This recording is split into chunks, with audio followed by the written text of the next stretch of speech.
Hey, what's up everyone? It's Dolbeck. Today we're gonna speak about healing and mutation. Um, at the end of this video, I'm gonna put a gameplay, a leaderboard run, and at the start of the video, I'm gonna explain the build. Hey, what's up everyone? It's Dolbeck. Today we're gonna speak about the best healer build in New World for PvE. I see many people having hard time to heal in mutation, and this is sad because the heal, if the heal die, everyone gonna die. So you kinda don't have the right to do mistake as a healer in a group. Sometimes it can happen, and let's hope your group don't hate you for it. But uh, yeah, as a healer, you are like the main core of your group. If you die, your tank died, and everyone died. So yeah, let's jump straight into it. So the main perk you're gonna want on the armor is the conditioning that suit the mutation you are in and the harnessing suiting the mutation you are in. So if it's corrupted and nature mutation, you want arboreal conditioning and arcane harnessing. This is the two main thing you want. Then as a third perk, you're gonna want the refreshing or the weapon perk. And this is supposed to fit on all your slot. And we all know that into the jewelry there's uh some specific perk that you can get that just gonna help you heal. Like you're gonna see my earring, fortifying toes, refreshing toes, healing hurt. You don't want to trade that for a refreshing. So for the ring, you want RT Sacred, and then the third perk gonna be the the DPS of the elemental DPS suiting your mutation. Sorry, I'm still sick. I've been sick during 3 days. So yeah, you can have like refreshing or anything else with RT Sacred, but what you really want is RT Sacred with like if I'm against corrupted, it's gonna be arcane damage on your ring. And then on your Void Gauntlet, you're gonna put the arcane damage on your Void Gauntlet too, like the 50% gem into it. And then you're gonna do help the DPS like that. So let's speak about the staff. The best staff for the mutation are Mending Protection or Fortify Sacred Ground, like the weapon perk onto it.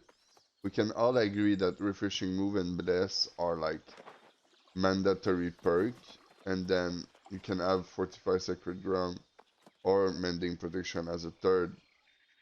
You can also put it on your armor and go for other perk.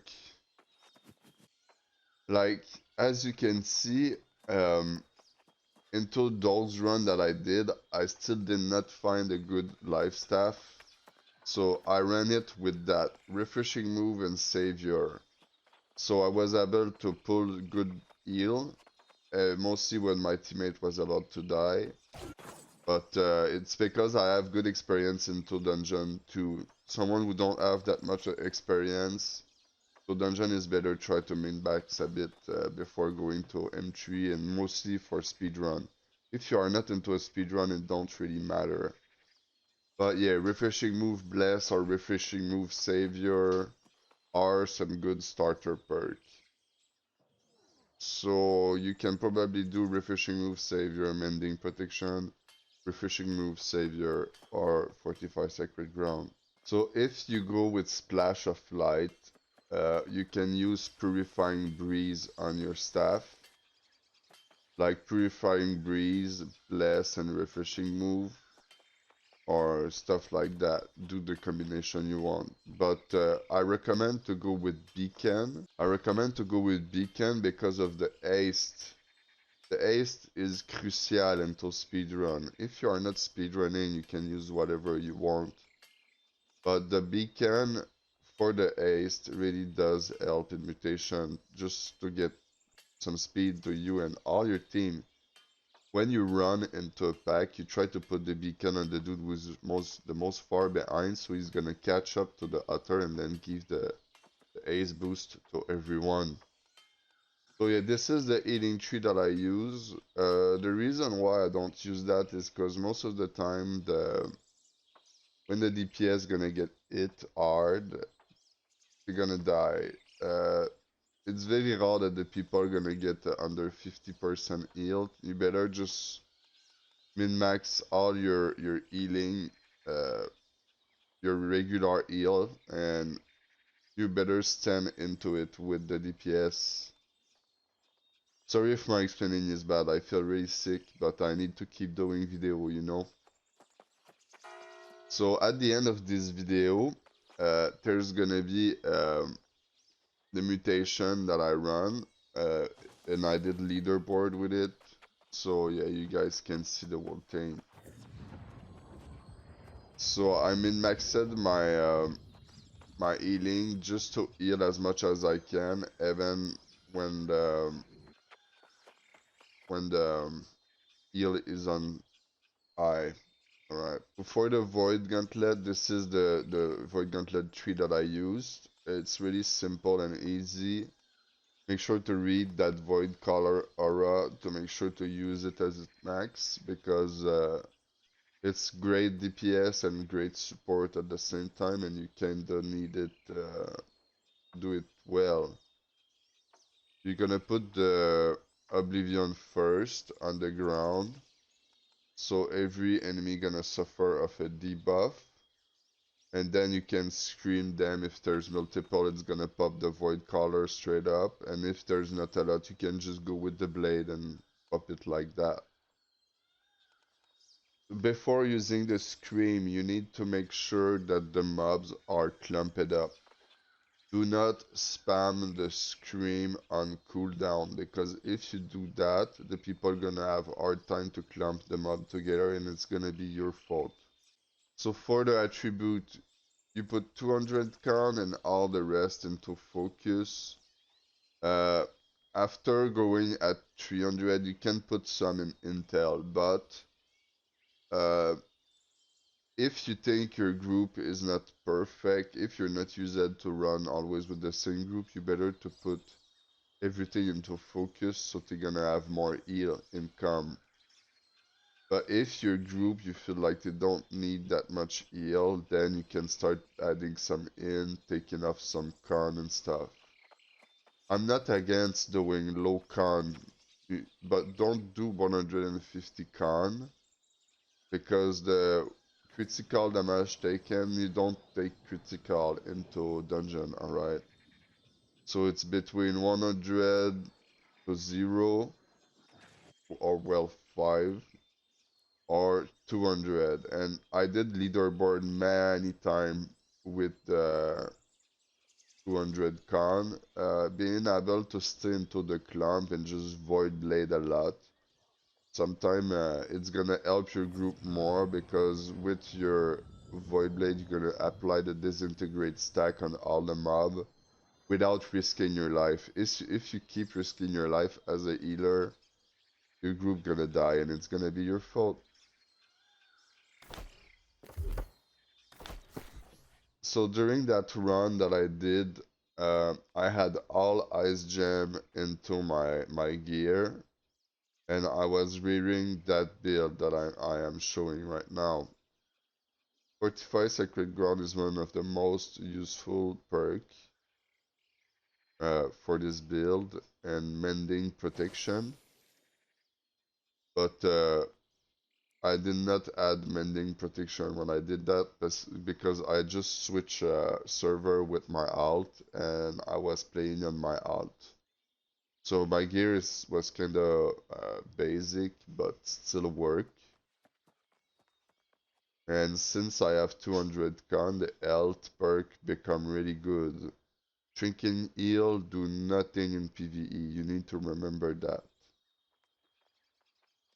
So you see I was lacking Mending Protection weapon perk, but that still did the work. Infected could be pretty good. into vampiric mutation with when you have the putrefying scream, or into nature mutation too. Healthy toast on the earring gonna be pretty good too. You kinda want it. It's gonna save your life many times. And yeah, I found that Alchemist Reprieve not too bad too. When you are into your sacred ground and you drink a potion, it's gonna heal you more. And then you have a 10% more, and that does difference. So this is the art rune that I use to do that. I feel like that part on the top right there, uh, allies into the Firestorm gain 10% empower for 6 seconds. I think it's a very good support rune for healer, and you don't need to be inside the clump to use it, alright? So on your Void Gauntlet, you want Putrefying Scream and Blessed if possible. Uh, but if you don't have Putrefying Scream, it's fine at the start, but try to get it for the Nature mutation and the Vampiric mutation, alright?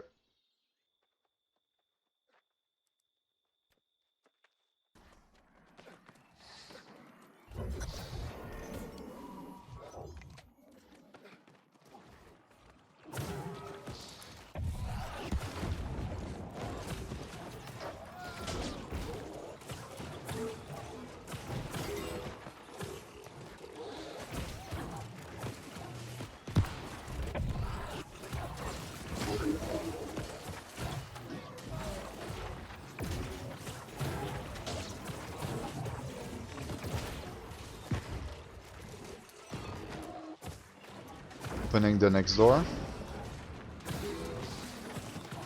I have a sacred ready for when you move.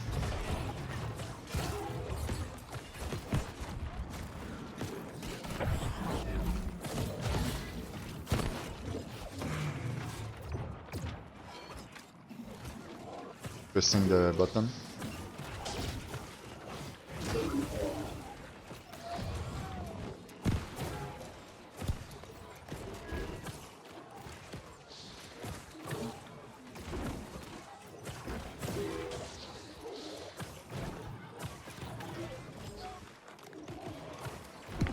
Last one.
Oh yeah, I had to pull this one. Yeah, sorry. Pull down, pull down, pull down, pull down, pull down. Yeah, I had to, but I didn't.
Wait, wait, wait.